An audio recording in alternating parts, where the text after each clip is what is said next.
भी जिक्र नहीं है कि हमने कोई एप्लीकेशन फॉर्म दिया, इसमें भी पैनल नहीं दिया उन्होंने। तो इस तरह इन दोनों पॉइंट्स पे हमने इल्तिजा की इलेक्शन कमीशन को कि हमने इलेक्शन करा लिए हैं और कानून में ये जो 14 लोग हैं इनके पास कोई गुंजाइश नहीं कि वो अपनी ऑब्जेक्शन पिटिशन फाइल कर सकें, और इसलिए हमने इस्तदा की है कि ये एप्लीकेशन जो हैं इनको डिसमिस कर दिया जाए। इसके अलावा कानूनी टेक्निकल बहस भी हुई। सिंपल जो उसको अल्फाज में अगर मैं बयान करूं तो जो इलेक्शन एक्ट है 2017 वो ये कहता है कि आपने एक सर्टिफिकेट देना होता है चेयरमैन ने कि हमने इलेक्शन कर लिए हैं। उसके बाद इलेक्शन कमीशन ऑफ पाकिस्तान के पास कोई गुंजाइश नहीं है, उसको वो मानना पड़ता है सर्टिफिकेट। और अगर इलेक्शन ना कराए कोई जमात इंट्रा पार्टी इलेक्शन तो उसके ख़िलाफ़ एक्शन ले सकती है इलेक्शन कमीशन ऑफ पाकिस्तान। लेकिन अगर इलेक्शन हो गए हों तो फिर उसके ऊपर इलेक्शन ट्राइब्यूनल की तरह इलेक्शन कमीशन ऑफ पाकिस्तान के पास कोई इख्तियार नहीं कि उसके ऊपर वो उसके निटी ग्रिटी में जाए, उसकी वैलिडिटी देखे, उसके शेड्यूल को एग्जामिन करे। तो ये कानूनी नुकात भी बताए हमने इलेक्शन कमीशन को। इलेक्शन कमीशन ने पूरा मौका दिया दूसरी साइड को कि वो जवाब भी दे। मेरी नज़र में कोई मुनासिब जवाब हमारी इन बहस का नहीं दे सकी, और इलेक्शन कमीशन ऑफ पाकिस्तान ने अपने जो ऑब्जेक्शन पिटिशन के केसेस थे, जो एतराज़ात के केसेस थे ये 14 मेंबर लोगों के, उनको उनके ऊपर महफूज कर लिया फ़ैसला, और वो अब ये नहीं बताया कब अनाउंस करेंगे, लेकिन महफूज कर लिया। अब आया दूसरी बात जो बड़ी हैरानकुन और परेशान कुन बात है, और वो ये कि इलेक्शन कमीशन ऑफ पाकिस्तान ने अज़ खुद भी एक हमें नोटिस दिया था और कहा था कि आप इलेक्शन कमीशन ऑफ पाकिस्तान के इतराज़ात जो हैं, हमें इतराज़ात हैं कुछ, हमारे इतराज़ात भी उनका जवाब दें। वो किस किस्म के इतराज़ात थे कि जो सर्टिफिकेट फ़ाइल किया है उसमें साइन जो है चेयरमैन साहब का वो दाएं के बजाय बाएं साइड पे होना चाहिए। उसमें इस किस्म के इतराज़ात थे कि एक कागज़ आपने बड़ा लगाया, वो नज़र नहीं आ रहा, वो डिम है, उसकी बेहतर कॉपी दें। इस किस्म के इतराज़ात थे, और एक दो और कोई कानूनी इतराज़ात थे। तो वो जो बाकी सारे इतराज़ात थे उनका हमने जवाब दे दिया, और सिर्फ़ 2 या 3 कानूनी नुकात थे जिसके ऊपर इलेक्शन कमीशन ऑफ पाकिस्तान ने समाअत करनी थी। लेकिन आज जब वो जो 14 लोगों की समाअत ख़त्म हुई तो हमें एक कागज़ दिया गया कि जनाब कोई 40 से ज़्यादा सवालात हैं जिनके आपने जवाब देने हैं। वो जब मैंने देखे सवालात तो मुझे मेरे दिमाग में डाउट आ गया, अबहम आ गया कि ये इलेक्शन कमीशन ऑफ पाकिस्तान से क्या हो रहा है। 3 सवाल, 3 इश्यूज़ को 40 से ज़्यादा सवालात में तब्दील कर दिया गया। तो मैंने ये एतराज़ उठाया इलेक्शन कमीशन ऑफ पाकिस्तान के सामने, और मैंने ये भी पूछा कि आपने 40 सवाल, आपने कहा कि इंट्रा पार्टी इलेक्शन कराएं, हमने इंट्रा पार्टी इलेक्शन करा दिए। आपने कहा 20 दिन में कराएं, हमने 20 दिन में करा दिए। आपने कहा अपने 2019 के आइन के मुताबिक कराएं, हमने वो भी करा दिया। हमने इस खदशे से कि इमरान खान साहब को आप नाअहल ना कर दें एज ए चेयरमैन, हमने उनको कहा कि इलेक्शन ही ना लड़ें। वो हमने सारे कागजात जो कानून के मुताबिक इलेक्शन कमीशन को चाहिए थे वो भी कर दिए।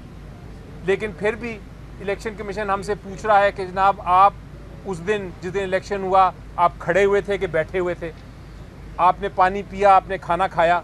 इस किस्म के सवालात जब आना शुरू हो जाएं तो मुझे मजबूरन पूछना पड़ा इलेक्शन कमीशन से कि क्या आपने ऐसे सवालात PMLN से भी किए, क्या आपने ऐसे सवालात पाकिस्तान पीपल्स पार्टी से भी किए, क्या आपने ऐसे सवालात बाकी जो जमातें हैं उनसे भी किए जिन्होंने इंट्रा पार्टी इलेक्शन किए, या आप ये 40 सवाल सिर्फ PTI के लिए लेके आए हैं। इसका कोई जवाब उनके पास तैयार नहीं था जो उनके इलेक्शन कमीशन के रिप्रेजेंटेटिव्स थे। लेकिन जो इलेक्शन कमीशन ने हमें कहा कि आप इस पे एप्लीकेशन दें तो हम इसका फिर प्रॉपर जवाब मांगेंगे अपने रिप्रेजेंटेटिव से। तो ये पोजीशन है। इन द मीन टाइम हमारे पास कल की बहस के लिए अब केस फिक्स हुआ है। हम इन 40 सवालों का भी जवाब देंगे और इन 40 सवाल जो हैं उनका जवाब ओरली भी देंगे, ज़ुबानी भी बहस करेंगे इंशाल्लाह। आप कुछ कहना चाहेंगे?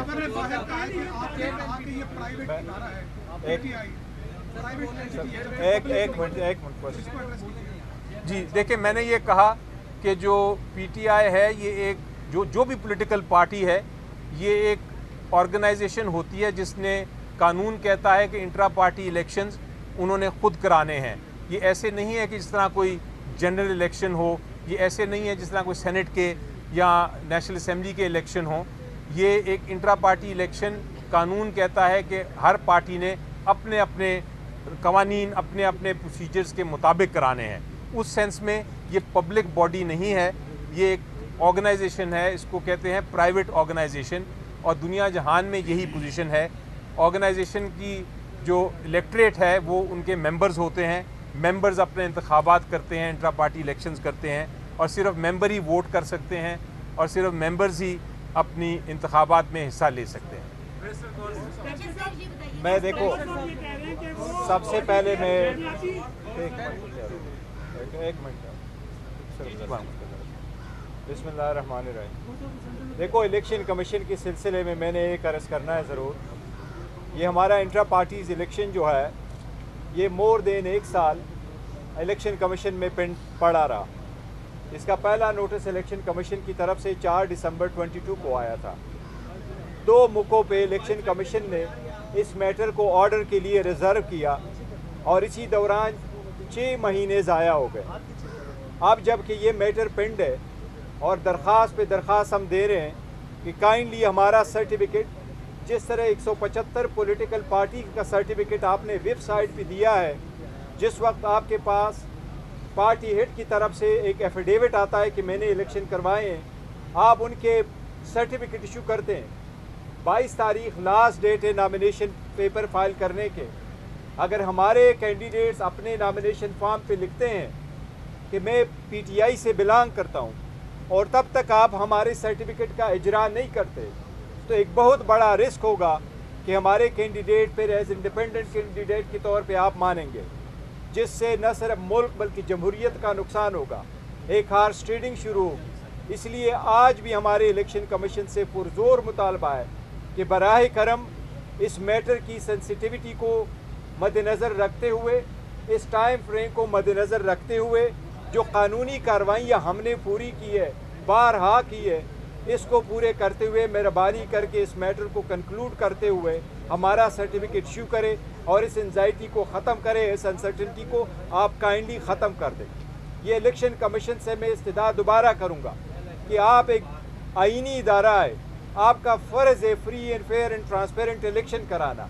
इसमें एक सबसे मेजर पॉलिटिकल पार्टी को कोई ऐसा इकदाम करना कि वो इलेक्शन प्रोसेस से बाहर हो, ये जमहूरियत के ख़िलाफ़ साजिश होगी। लास्ट नाइट हमने फर्स्ट टाइम वर्चुअल जलसा किया है। आपको बताऊं 4 मिलियन लोगों ने उसको ट्विटर, फेसबुक और यूट्यूब पे देखा है। इतनी पॉपुलैरिटी आपको किसी भी और पार्टी की नहीं मिल सकती।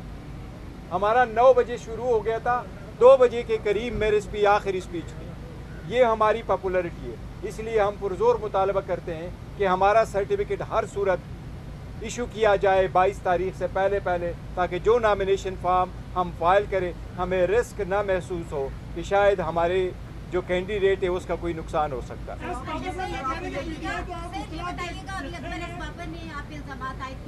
बाकी जमातें भी कर रही हैं, आपकी पार्टी मेंबर्स भी कर रहे हैं कि बुकला ने इस जमात को हाईजैक कर लिया। आप सारे वकील हैं, आप डिफेंड कर रहे हैं आप अंदर, तो इस हवाले से क्या कहेंगे? इस पार्टी और इसके अंदरूनी मामलात के साथ बाबर, अकबर इस बाबर का दूर दूर तक कोई वास्ता नहीं है। उसे कहो सारे लोग जो सफ़र हुए, हमारी औरतें जेलों में पड़ी रही, आप कहाँ थे? ये प्लांटेड आदमी है, जहाँ से कोई प्लांट करके लेके आता है। मनाजरे के चला दिया सर। मैं मनाजरे की कोई, मैं अगर उसकी वक्त समझूं कि वो डिग्निफाइड पर्सन है तो हम मनाजरे के देते। एक बंदा प्लांटेड आदमी है जो बार बार आ रहा है। बैरिस्टर साहब, अगर खैबर टीवी की तरफ से आपको मौका मिले कि आप और अकबर इस बाबर आइए, एक फोरम आपको देते और मुनाजरा करें। देखिए बाबर इस बाबर ना हम उसकी स्टैंडिंग को एक्सेप्ट नहीं करते, सो लेट इट गो। अच्छा, पेशावर हाई कोर्ट में आपका केस पेंडिंग है, कोई भी आखिरी फैसला इलेक्शन कमीशन को देने से रोका हुआ है जी। इस दौरान अगर नोटिफिकेशन जारी होता है तो उसकी क्या हैसियत होगी? देखो हाई कोर्ट में हम इसलिए गए थे कि हमें खदशा था इलेक्शन कमीशन कोई एडवर्स ऑर्डर न करे। इलेक्शन कमीशन को पेशावर हाई कोर्ट ने एडवर्स ऑर्डर से रोका है। लास्ट टाइम हमने पिटीशन फाइल कर दी थी, अली साहब ने पिटीशन फाइल कर दी थी लाहौर हाई कोर्ट में, जिसमें लाहौर हाई कोर्ट ने कहा कि एडवर्स ऑर्डर ना पास करे।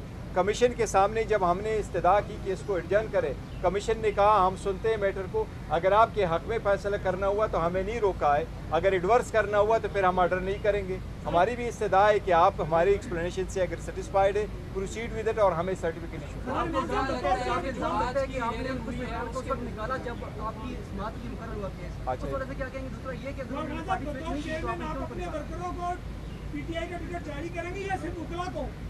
नहीं, वो पार्टी ने फैसला करना है, वो सारे लोग होंगे, वो पार्टी का डिसीजन है और प्रॉपर तरीक़ेकार हम अडॉप्ट करेंगे। ऐसा नहीं है सबसे नहीं, देखो वो पार्टी का डिसीजन है, कोई आज शामिल होने वाले नहीं, जो आज कल शामिल हो रहे हैं उसका नहीं है।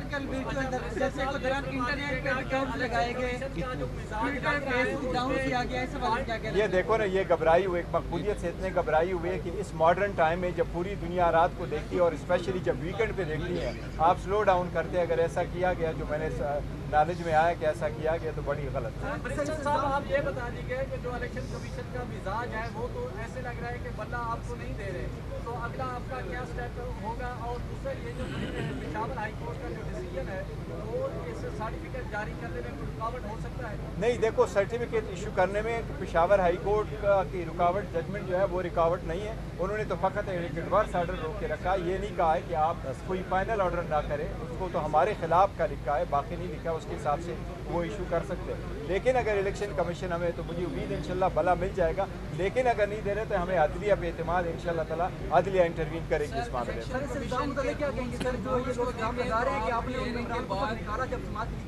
और ये बिल्कुल गलत बात है। मैं आपको एक तफसील बताऊं, ये लोग ये कहते रहे कि हमने इनको निकाला आपकी तरसीब।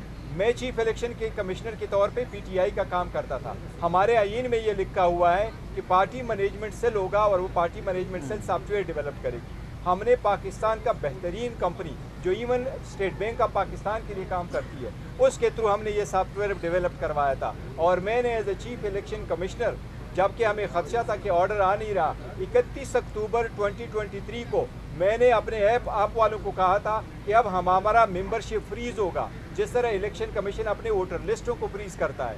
इसमें से न किसी को हमने निकाला न उसके बाद हमने डाला। इसलिए मैंने आपके साथ जो फिगर कोट किया था वो 8,37,950 हमारे टोटल मेंबर है। इसमें 6,62,000 पाकिस्तानी है लोकल, बाकी ओवरसीज़ पाकिस्तानी इसमें मेंबर है। वो कभी भी नहीं हो सकता, वो में कोई भी आ जाए, वो ऐप आपको खुद बताता है। मैं अभी आपको डेमोन्स्ट्रेट करता हूँ। मैं तो इलेक्शन कमीशन को मैंने कहा मेरे साथ ऐप मौजूद है, मैं अभी आपको डेमोन्स्ट्रेट करके बताता हूँ। तो हमने कभी ऐसा नहीं किया। बस करो जी। अगर इलेक्शन कमीशन की आज की हेयरिंग को देखें तो मुझे नहीं लगता कि कोई रूल ऐसा है कि आपसे बल्ला ले लिया जाए। 2-4 लाख जुर्माना करके मामले को निपटाया जा सकता है, लेकिन ख्वाहिशात बल्ला वापस ले लिया जाए तो आप दोबारा कोर्ट में जाएंगे, क्योंकि उससे फिर इलेक्शन डिले हो। Thank you so very much कि आप लोगों को भी अंदाजा हुआ कि अली साहब ने जो मुताबिक हर सूरत हमारा वो भला होना चाहिए। चलो जी।